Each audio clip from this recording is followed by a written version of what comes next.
observe that there's a comprehensive block model that demonstrates distinctive bure frames which have undergone estimation, correct?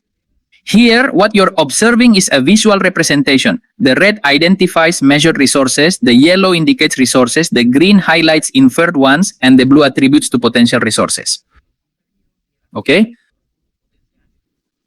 Vì vậy, CH uống tôi không thể. So now, what I'm about to do is close off those blocks and proceed to eliminate those triangles for a cleaner view. And I'm going to turn off the samples from the drilling here, and I'm going to open, for example, the final peak.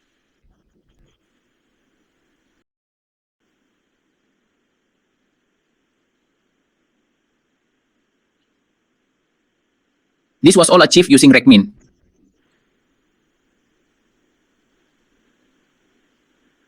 Okay, so that's how it looks here in RecMin Free. We're going to turn off the blocks, for example,